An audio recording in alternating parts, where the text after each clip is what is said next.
कितीही ताण म्हणलं तर इथे तरी आपल्याला माहिती आहे जिल्हा महाविकास आघाडी सोबतच राहणार.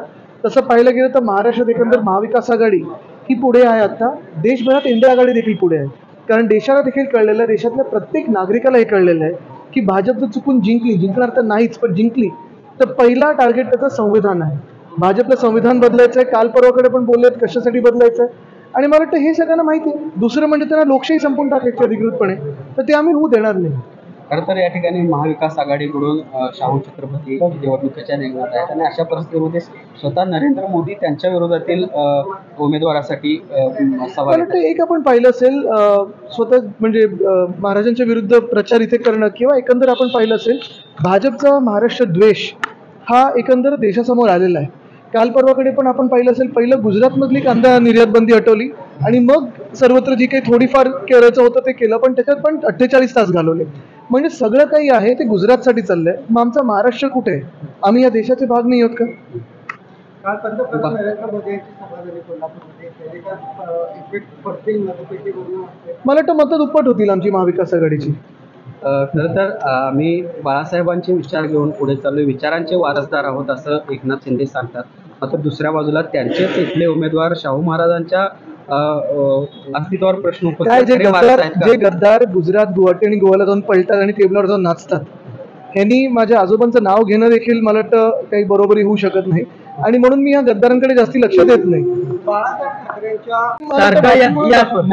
असं वाटतंय. पण ज्या वेळी ते कोल्हापूरमध्ये अलीकडे येत आहेत त्यावेळी एक वाक्य वापरतात किंवा एक उदाहरण सांगतात की 26 जुलैच्या पुराच्या काळामध्ये बाळासाहेबांना मातोश्रीवर ठेवून खोटाड्यांकडे लक्ष देऊ नका. दुसरी गोष्ट म्हणजे पहिली ही मला माहिती पाहिजे, काही कोणतरी गद्दार गँग मधलाच माणूस होता आमच्यातून तिथे फुटून गेल्यानंतर एका व्यक्तीच्या घरात घुसून त्यांनी महिलेवर हात उचलला होता, आई वडिलांवर हात उचलला होता, व्हिडिओ देखील आला होता, आपण देखील चालवलं होतं. तो निर्लज्ज माणूस अजूनही बाहेर फिरतोय का? ही घटना बाहेर मुख्यमंत्र्यांची हिंमत आहे का लाच मारून यांना गेट आउट सांगण्याची? नाही, असे सगळे घाणेरी लोक घेऊन फिरतात. माहितीमध्ये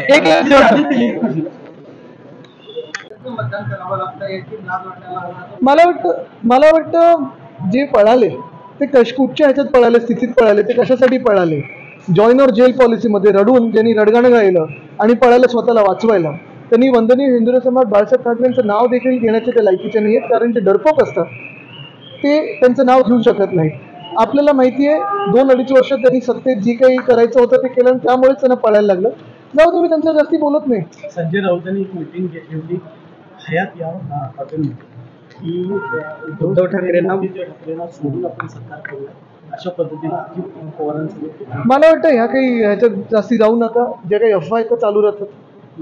आपण पाहता आज राऊत साहेबच एक मोठा मोर्चा लढत आहेत आणि जेलमध्ये गेले. म्हणजे या डरपोक गद्दारांसारखं नाही केलं, जेलमध्ये स्वतः गेले, बाहेर आले तरी उद्धव साहेबांसोबत निष्ठावंत राहिले. उद्या सत्ता आली आणि जर वेळ पडली तर टाटांना देखील एका फोनवर मोदी आणि शहा सरळ करतील असं एक वाक्य अजितदादांनी वापरलं. नाही की आता उद्या परवाकडचं मी बोलत नाही, आणि दादांनी काय बोलले मला माहिती नाही, पण गेल्या 2.5 वर्षामध्ये फोन दिल्लीतून आले हे खरं आहे, आणि फोन आल्यानंतर सगळे उद्योगपत्यांना फोर्सफुली त्यांना गुजरातला जायला लागले हे पण सत्य आहे. हे तुम्हाला आम्हाला सगळ्यांना माहिती आहे. गेल्या 5 वर्षाच्या काळामध्ये आपण पाहिलं असेल महाविकास आघाडीचं सरकार 2.5 वर्ष आणि त्यानंतर मिंदे सरकार 2.5 वर्ष, भाजप प्रणित मिंदे सरकार, या खोके सरकारमध्ये एक तरी नवा उद्योग आपल्या राज्यात आलाय का? जे होते ते देखील पळवले जातात, जे येणार होते ते देखील पळवले जातात. आज आपण पाहतो शेतकरी त्रस्त आहेत, महिलांवर अत्याचार वाढत चाललेले आहेत, पण कुठेही हे सरकार आहे असं वाटत नाहीये. नुसतं देणं घेणं, वाटाघाटी, खोके ह्याच्यातच व्यस्त आहे.